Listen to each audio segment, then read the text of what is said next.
Jadi dulu itu Nabi itu mensuasanakan ngaji itu rileks. Sehingga kadang Nabi itu ya didebat dengan sesuatu yang Nabi sendiri kaget. Misalnya Nabi pas khutbah itu masyhur, khutbah nerangkan kiamat. Ya pas khutbah Jumat nerangkan kiamat. Ada orang Bedui yang gini, ya Rasulullah jenengan ngomong kiamat terus tapi gak jelas tanggalnya. Itu lalu mata sa'ah kiamat itu kapan? Kamu bicarakan terus tapi gak jelas tanggalnya. Mata sa'ah kiamat itu kapan? Bagi Arabi tadi ini orang aneh ngomong kiamat kok gak jelas tanggalnya. Paling gak 2012 loh. Saya dulu itu sampai ditanya sama Gus-Gus itu ya sampai kiai. Gus nego kiamat teng pundi pas kiamat 2012. Tak jawab, ya nunggu di sini ngopi sama saya gitu. Ya karena saking nggak yakinnya masa kiamat ada tanggalnya. Mata sah. Terus Nabi itu terus saja khutbah. Sahabat yang di belakang itu beranalisis. Oh Nabi tidak dengar, lam yasma. Ada yang analisis, enggak dengar tapi enggak berkenan karena pas khutbah kok ditanya. Berarti dua analisis. Lam yasma, Nabi enggak ngerespon karena enggak dengar. Yang kedua menganalisis kariha maqal. Nabi memang enggak berkenan ketika khutbah kok dicela pertanyaan. Tapi akhirnya diulang lagi, Arabiyah itu pede sampai diulang 3 kali. Akhirnya Nabi jawab. Wah, ini kalau enggak dijawab ngomong terus ini orang. Ngomong Bedui itu. Akhirnya Nabi tanya, kamu siapa yang tanya kiamat kapan? Saya Rasulullah, kiamat kapan? Kau bicarakan terus tapi gak jelas tanggalnya. Nabi balik tanya, ma'atattalah. Lalu persiapan kamu apa kalau terjadi kiamat? Gantian Nabi. Jawabnya Arabi tadi, fa wa ma'atattalah kabira sholatin wala siyamin walakinni uhibbuka. Ya kalau saya ya nggak ada persiapan Nabi, sholat saya standar, puasa saya standar, nggak lebih. Tapi saya mencintai kamu ya Rasulullah. Masyhur itu jadi hadis populer, almar'u ma'aman ahabba, sebagian riwayat anta ma'aman ahbab. Makanya riwayat itu kenapa masyhur begitu populer, karena dikatakan Nabi ketika ngendikan di depan umum. Itu sahabat yang membenci Arabi ini, Bedui ini, jadi mencintai semua. Kemarin mangkel karena nggak sopan, tapi barokahnya Arabi tadi Nabi ngendikan almar'u ma'aman ahabba. Sebagai riwayat yuhsyarul mar'u ma'aman ahabba. Ada redaksi lain anta ma'aman ahbab, bahwa kamu nanti di akhirat berserta orang yang kamu cintai.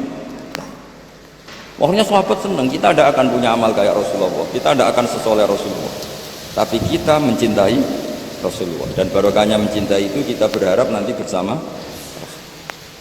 Kan nggak mungkin rombongan Rasulullah malaikat-malaikat berani macam-macam, kan kalah kelas.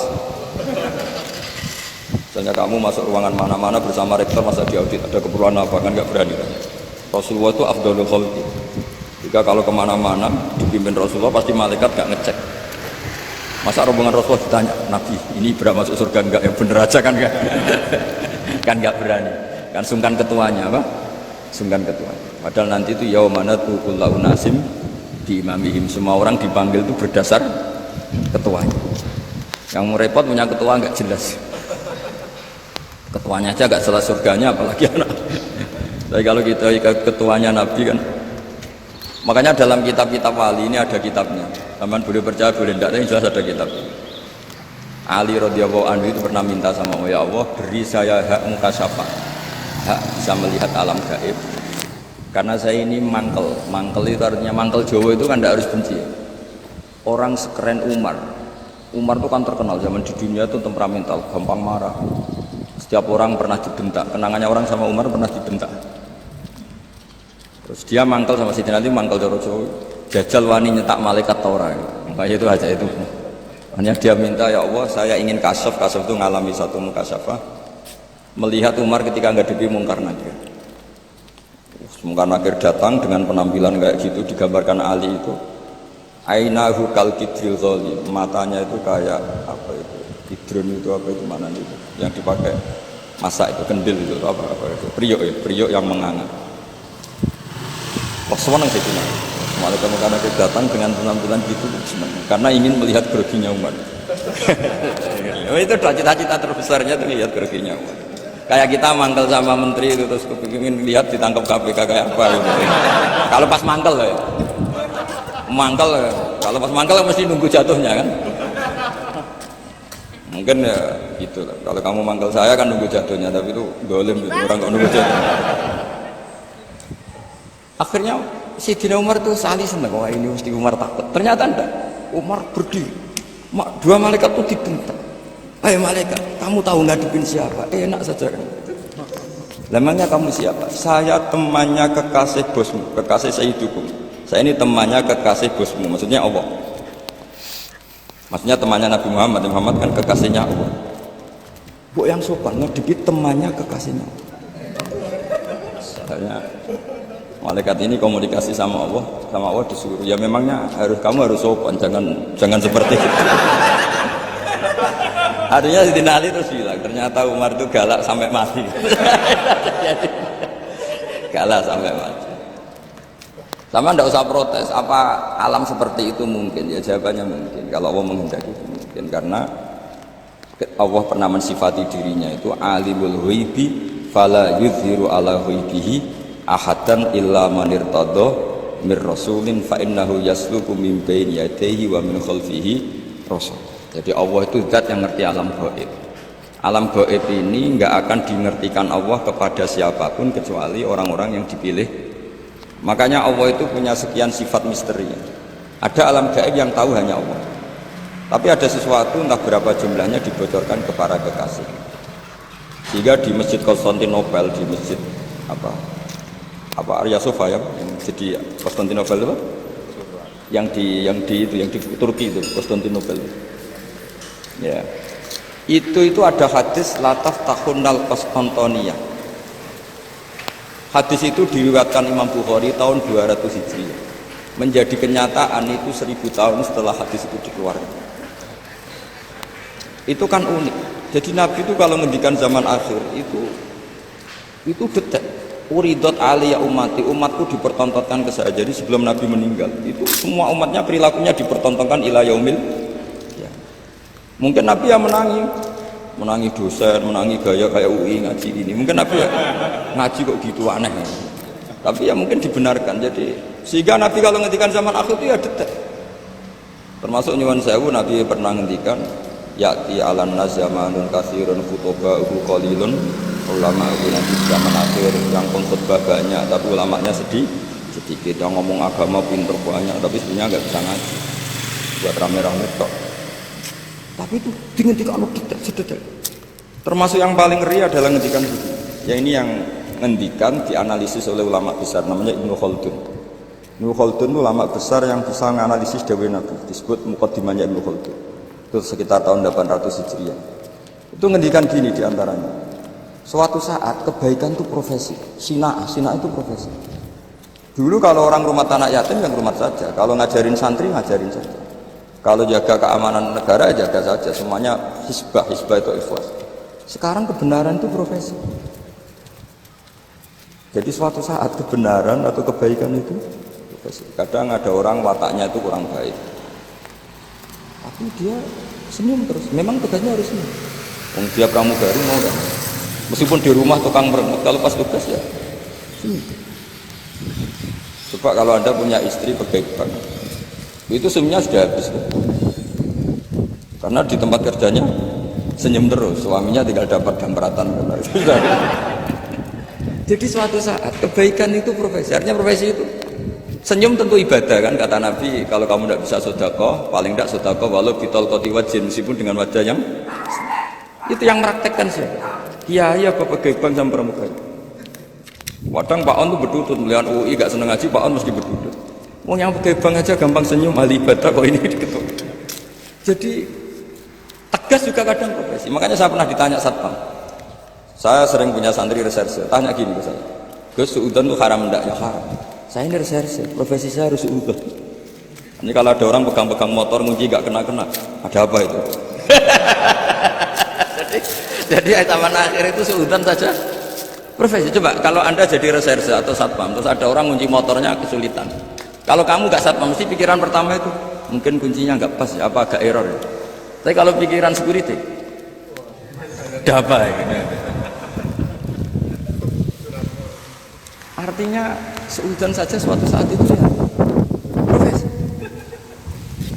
Guru ya profesi. Kalau di kelas mengajar itu wah masya Allah kan ada gajinya. Setelah di rumah nggak mental guru, orang bodoh dibiarin kan Kenapa kamu tidak ngajari tetangga? Kan tidak jam ngajar. Jadi ini, nah sekarang itu entah ini bukan nyindir, sekarang itu kayaknya sudah. Jadi sekian kebaikan itu, Profesor. Maka ada guyonan. Ini kisah nyata Pak. Ada imam masjid besar datang ke Surabaya, ketemu kiai Indonesia. Ini kisah nyata, bukan anekdot. Sikat kita si imam masjid ini bangga, negara saya itu muadzin saja naik BMW. Memang betul, saya pernah ke negara itu, muadzin saja naik BMW. Itu yang imamin sholat, itu digaji 1 bulan 30 juta. Hitung saja sholat 1 hari berarti 5 kali ya. Berarti per 30 berarti 1 juta ya. 1 juta berarti 1 juta dibagi 5 berapa? 200. Jadi dia bangga. Kalau di sini nggak ada gajinya. Kadang kok imamnya aja nggak naik, kok imamnya aja nggak naik BMW apalagi muadzinnya. Oh bangga nyepol dengan negaranya. Terakhir dia tidak bangga digojol gini sama ke Indonesia. Pak, Madikman sama sholat terus takut potong gaji ya. Makanya kamu sholat terus menerus karena takut potong gaji. Akhirnya terus ya, oh kurang ajar orang Indonesia. Ternyata tidak keren, imam digaji itu tidak keren. Coba kalau misalnya UII, rektor resmi gaji yang jadi imam, terus istiqomah jadi imam terus, mesti orang kan, wah ini takut potongan gaji ini. Jadi artinya gini ya, gejolokan Rasulullah itu nyata. Suatu saat kebaikan itu profesi. Coba muadzin di negara sebelah itu digaji, imamnya juga digaji, bahkan muftinya juga. Makanya Indonesia itu harus bersyukur, banyak ulama yang ikhlas. Di kampung itu orang mau ngaji jam kapan saja. Saya itu ngaji di rumah saya, itu mulai subuh sampai isya, itu yang ngaji siapa saja. Mulai orang bingung, setengah bingung. Mulai profesor sampai tukang, ada aja. Ya ngaji saja, gak kepikiran hormat saya juga gak kepikiran dihormati mereka. Karena kita ingin kebaikan adalah hisbah lillahi ta'ala. Allah ngajarkan kita, ngajar ya ngajar. Tapi Nabi itu pernah ngendikan yang dianalisis oleh Ibnu Khaldun, suatu saat kebaikan itu sina'ah profesi. Nah, kenapa beliau ngendikan itu? Karena begini ceritanya. Hajjat itu orang nakal, Hajjat bin Yusuf. Orang nakal, masyhur itu Hajjat itu termasuk tragedi dalam sejarah Islam. Itu pernah ada makhluk bernama siapa? Hajjat. Hajjat itu musuh besarnya Abdul bin Zubair. Abdul bin Zubair itu gubernur Mekah, dia gak ngakui pemerintahnya Yazid bin Muawiyah, dia memproklamirkan diri sebagai Amirul Mukminin. Tapi sama pasukannya Yazid yang dipimpin Hajjat bin Yusuf, meskipun Abdul bin Zubair itikaf di dekat Ka'bah, tetap dihabisi. Padahal pantangannya orang Islam itu bikin prahara di dekat Ka'bah atau di tanah Haram. Makanya jadi sudah jadi omongan lah. Kalau orang nakal raimu kok Hajjat, semua bulat-bulat uang itu jadinya Hajjat. Tapi ketika ditanya ke Abdul Khaldun setelah 700 tahun dari peristiwa itu, Hajjat itu anaknya guru, kenapa dia begitu? Dijawab Abdul Khaldun lucu, ya gurunya guru profesi, bukan guru pengajar. Artinya beda. Makanya ini sekaligus kita menasihati diri kita sendiri, menasihati dosen, menasihati pegawai UI semuanya. Profesi itu harus dibawa sampai rumah, sehingga menjadi status. Nggak boleh kita hanya profesi dosen, hanya ngajar di jam ngajar. Kita harus status kita memang ngajar. Ketemu desa tertinggal ya kita ngajar, di kampus ya ngajar, di kampus ya kita bermental guru, di rumah ya bermental guru, di kampus ya bermental kiai, di rumah juga bermental kiai. Kita di yayasan yatim piatu ya sayang yatim piatu, di rumah tanpa ada yang gaji juga sayang. Lama-lama kalau profesi kan gini, di yayasan itu dia sayang sama yatim piatu karena digaji di situ. Ketemu yatim di rumah dibiarin. Kenapa? Kan tidak tugas saya. Nanti lama-lama tim SAR gitu. Kalau ditugaskan di mana serius, kalau nggak ditugas ada orang kelab, Barno kan tidak bagian saya. Wilayah saya kan Jakarta, ini tenggelamnya kan di Jogja. Jadi kacau semua kalau berdasar teritorial profesi. Itu Nabi sudah mengingatkan, kalau kamu jadi orang baik, berbaiklah karena hisbah. Bahwa dunia modern mengharuskan ada wilayah teritorial, ya monggo, itu bawaan modern. Misalnya saya tim SAR Jakarta, oke, kewajiban saya utamanya di Jakarta. Tim pemadam kebakaran Jakarta tentu paling pokok Jakarta. Tapi kok suatu saat saya pulang kampung, tangga saya kebakaran, terus diam aja. Kan tugas saya tentu ya harusnya enggak gitu. Keahlian saya tentang itu tetap harus kita ikut memberi kontribusi. Jadi ini contoh-contoh betapa Rasulullah itu luar biasa, sampai fenomena yang ada pada umatnya sampai akhir zaman itu dihentikan. Makanya di hadis banyak uridat alayya ummati, dipertontonkan, diperlihatkan olehku umat-umatku perilaku. Makanya banyak hadis di Bukhari, di Sahih Bukhari ada hadis dalailun nubuwah. Itu semua hadisnya Nabi tentang fenomena yang Nabi gak menangi, tapi itu akhirnya nyata ila yaumil kiamat. Termasuk zaman itu Konstantinopel itu pusat salibis. Tapi Nabi sudah menduga la taftahunnal Konstantiniyah. Kamu suatu saat pasti akan mengalahkan Konstantinopel. Itu sekian ratus tahun baru Pangeran Fatih yang bisa membuka Konstantinopel. Dan Nabi ngendikan itu detail sak warna kudanya. Lebih ngeri lagi, lebih seru lagi. Ngendikan pada orang, ada sahabat itu pendek Pak, enggak ganteng, namanya Suroko bin Jusum, ada yang baca Jaksum. Itu Nabi kalau gojlok Suroko itu lucu. Suatu saat kamu itu memakai mahkotanya Kaisar Gedung Putih. Gedung Putih itu istilah dulu sebetulnya, Al-Qasrul Abyad. Jadi yang di Amerika White House itu sebetulnya niru istilah di Ibrani. Di Jordan itu ada daerah yang batunya semuanya apa? Putih. Ya saya ulang lagi, Syam itu dalam bahasa kitab itu memasukkan Palestina, Israel, Lebanon, Syria, Jordan. Itu orang dulu bilang apa? Syam. Ya saya ulang lagi, itu semuanya dulu istilahnya apa? Syam. Makanya subhanalladzi asra itu ke Syam. Syam dengan makna Baitul Maqdis itu di Israel atau di Palestina. Saya mengatakan Israel ini, Israel bahasa ulama loh ya, bukan Israel nation negara apa? Israel. Ya sudah, kamu Suroko suatu saat akan memakai mahkotanya Kaisar Al-Qasrul Abyad. Kaisar mana itu? Syam. Zaman itu, saya ulang lagi ya, Syam itu dalam genggaman Romawi. Ya makanya kalau Quran bilang Romawi itu bukan Vatikan Italia itu enggak. Pemerintahan Timur Tengah yang dicaplok Romawi. Makanya ada hulibatir Rum fi adnal ardi wa hum min ba'di ghalabihim zahilibun, itu bukan Romawi Italia, apa kekuasaan Romawi, karena Syam zaman itu dicengkeram apa? Romawi. Sehingga enggak ada Islam di situ. Sudah. Jadi kayak mokhal. Zaman itu Kaisar Romawi yang bercokol di mana? Syam. Itu kekuasaannya itu meliputi Syria, tadi apa, Palestina, Israel, Jordan, pokoknya semua negara. Suroko itu ya percaya, tapi ya Nabi yang ngendikan. Dan lucunya ngendikanin Nabi itu saat paceklik kelaparan, yaitu nggak makan 3 hari karena diembargo di perang Khandaq. Ada batu besar yaitu yang nggak bisa dipecahkan sahabat ketika gali Khandaq. Terus akhirnya nggak bisa dipecahkan padahal mau gali dan bisa dalam kalau batu ini terpecahkan. Akhirnya mereka matur ke Nabi, ya Rasulullah ada batu yang nggak bisa dipecahkan. Nabi dengan santainya minta kapak yang dibawa sahabat. Coba kapak kamu bawa ke sini. Diambil, terus Nabi baca apa nggak tahu. Terus kalau saya tahu kamu tuntut ijazah Gus. Gitu. makanya saya pura-pura tidak tahu. Nanti kalau saya tahu mesti pikirannya sama kan gitu. Akhirnya di kapak Nabi itu ada sinar yang sampai tembus Al-Qasrul Abyad. Kata Nabi, dan itu uniknya semua sahabat melihat. Kamu tadi melihat apa? Kira-kira melihat Jordan, kira-kira gitu. Gampangannya gitu. Suatu saat nanti kamu akan menguasai Jordan. Terus kamu Suroko yang pakai mahkotanya Raja Jordan, Raja Kaisar. Ya sudah hanya gitu saja. Setelah itu Nabi wafat, Abu Bakar mimpin, tidak ada apa penaklukan itu. Era Umar mimpin, itu Syam itu dikalahkan oleh pasukan Umar. Dikalahkan oleh pasukan Umar itu rajanya keplayu coro Jawa, mahkotanya itu jatuh, mahkota dari emas, dari intan, akhirnya dipakai Suroko. Lah itu dicerita-cerita itu Suroko itu disuruh coro mbak-mbak itu suruh catwalk, disuruh jalan-jalan, ditertawa-tawain karena nggak pas dengan wajahnya. Tertawa-tawain ini, wah nggak pas, apa-apa gojlok, dipakai ngalor itu.